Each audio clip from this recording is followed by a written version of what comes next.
Am I the only one that dreams of one day being kidnapped by a serial killer? Studying the inner workings of their mind can only do so much. I need first-hand experience here. I'm not completely crazy. I do have an escape plan.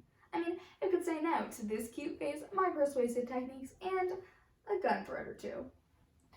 Now, I know you would all like to see me put to the test, so you don't have to listen to the rest of my speech. But the scary thing is, you have no choice. Welcome to Headed Away from Murders. Today, we'll be going over the 3 basic things you need to know to get away from a serial killer. First, you'll need to acquire a cute face. We'll do this by looking back at your childhood and seeing how fear controlled you at this time. Next, we'll work on your persuasive techniques, which will be formed by the societal expectations that cause fear in everyday life. And finally, we will use those big old guns. This will be done by telling our serial killer that the only thing to fear is fear itself. Today, you'll learn how fear is used to manipulate and control you throughout your entire life. And you'll learn a few things about serial killers along the way. Now, before we get into all the killer details, I should probably go over some basics. The prefrontal cortex and hippocampus perceive the threat relating it to past experiences. Then the amygdala will start the fight or flight response, which includes increasing the breathing and heart rate, pumping blood to all of the muscles, and giving the bloodstream a healthy dose of adrenaline. Fear is just a series of commands and responses in your brain, but it can be used for so much more. See, when we imagine our ideal serial killer, we think of the stereotypical white middle-aged man who just stares at you a bit too long. We don't think of people like Jesse Pomeroy, who killed 9 people before the age of 12.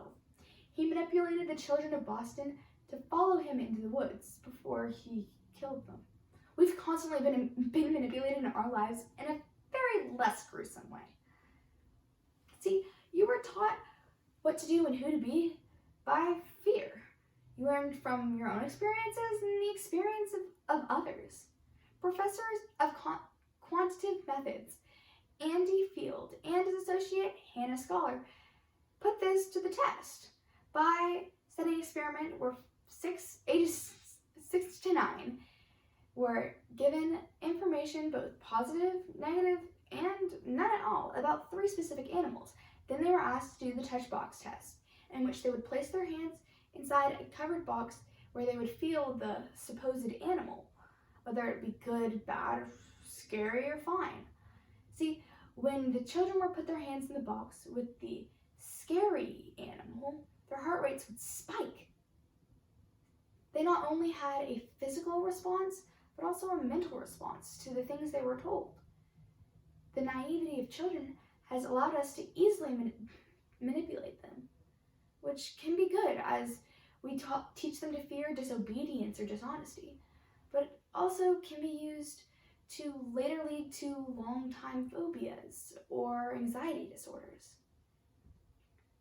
See, we're scared into compliance at times because bribery doesn't always work.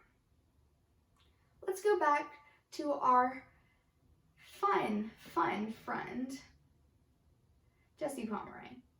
Yes, we all remember him well, except he was caught, I'll just remind you, for the first time, and after that, he was sent to reform school, let out, and killed 3 more people. Then, once again, he was sentenced to be hung this time. Get rid of him once and for all. But the judge was like, no, he's too young. So, let's try again.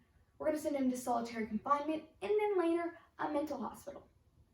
While that stopped his reign, these adults so full-heartedly believed that they could scare this small child into compliance because he was still developing. But you can't scare someone who loves fear. What's worse than 2 serial killers? I mean, nothing at all. It's truly what's worse than 1 serial killer. And that's 2. Myra Hindley and Ian Brady were a couple of killers. They worked together to manipulate innocent victims who were following Myra's helpless, female victim persona until Ian killed them.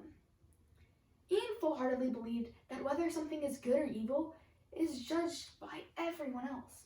Well, Ian, all of us have come together and decided that you killing all those people was just definitely evil. But she is right in a way. The viewpoints of everyone determine what our morals are. We walk through life searching to stay in the indistinct borderlines that society has granted us. Best-selling mystery author Rita Brown wrote, "The result for conformity is being liked by everyone but ourselves. We will push aside our likes and our morals to appease society. We've created this subservient, silent personality in way too many people. We believe that ostracism is the result of holding an opposing opinion. We don't want to be separated from this council of peers that we crave, so we'll push aside all other things just so we can appease them. That's not right.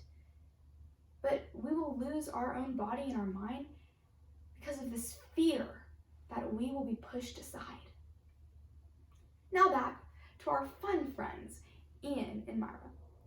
They finally were caught with souvenirs of many of their victims and sentenced to multiple lifetimes in prison after nearly missing the death penalty. Ian's legacy still lives on as he published his autobiography, as well as leaving a series of clues about the body of Keith Benning, waiting for it to be found. See, we can't truly move on and get ahead of our fears until we find our own body in our mind. Now it's time to pull out the promised big guns, okay?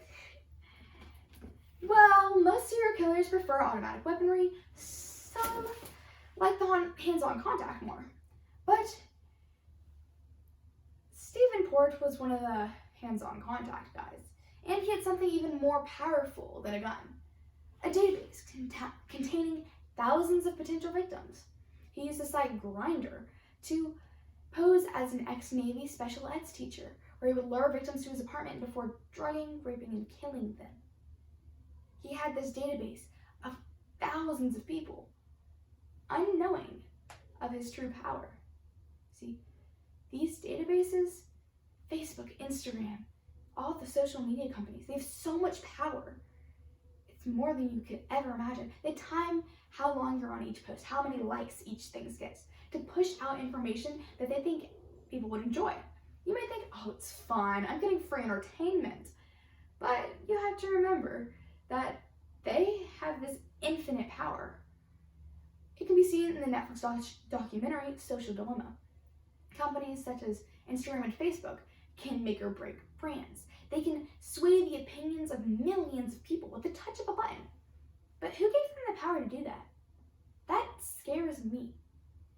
To know that while I may know better, others don't. Others full-heartedly believe what they see. Others are unaware of the power that these companies truly hold. See, there are some good things about fear. Fear prepares you.